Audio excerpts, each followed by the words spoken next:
Hey, what's going on, guys? Sharkin here, and welcome back.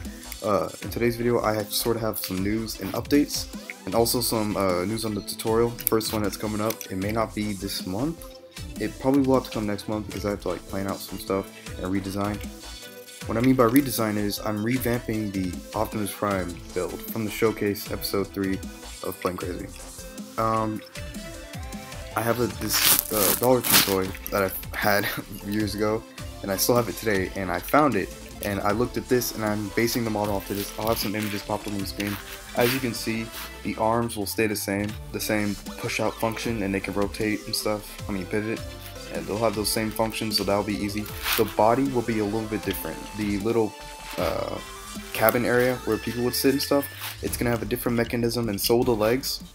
The legs probably will not function because of this, but the legs, I'm gonna start with the legs first. The legs will be really simple but really complicated. He has a stand, and for him to stand up, his legs will fold backwards on top to cover the top part of his body.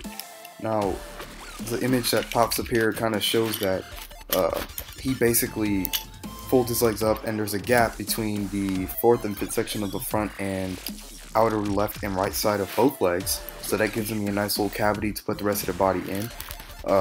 It works super well. The legs can move by themselves, which I'll probably try and integrate walking, but most likely will not.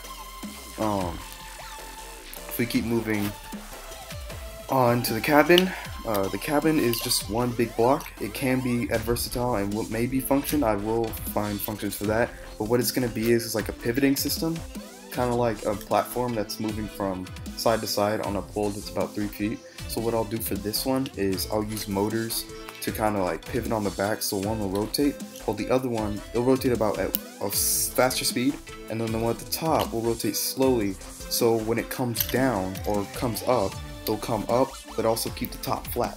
So this top will stay flat while the pole will kind of pivot its way off and make itself onto the back, flat, top up, whatever. So when he transforms.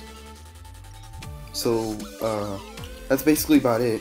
To start off with the transformation, the first sequence that must happen is the arms will, going into Autobot form, like Optimus Prime himself. The arms will have to unfold first, then the top will do the pivot motion, which I'll have to develop one for that, and then the legs will do the unfolding motion from the knee joints. Only from the knee joints will this happen, because it won't function any other way. This build is really nice and fluid. I have pictures on screen that'll pop up here in just a second, and as you can see, this design is way more fluent. It works better with Playing Crazy. And just to explain one more thing, the reason why I use toys for designs is because they're made to be simplified for functionality. And that's how I got the Wildcats video and this Optimus Prime video. I kind of looked at toys and how they work to make this way easier for me. But then again, I would try to do multi-functions like in the movies, how they have all these parts moving around. I will attempt that someday, but not now.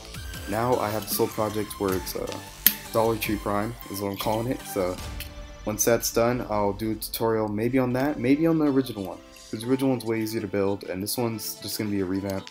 So if I do get it, I will do a tutorial, and it's going to take me about a good, maybe 2 weeks to kind of work things out. So yeah, just a little bit of news on that, and yeah. Alright guys, if you came this far into the video, thank you so much for watching. I hope you enjoyed. There's nothing really enjoy, it's just an update. But leave a comment down below on what you think about this. I think this is a really big step in building, and all builders should take note from this, that using toys and examples for builds that you base off of movies and stuff, using toys is a great idea because they're made to be simple. And that kind of helps with me translating that to Playing Crazy. So you guys, if you like to subscribe, stay safe.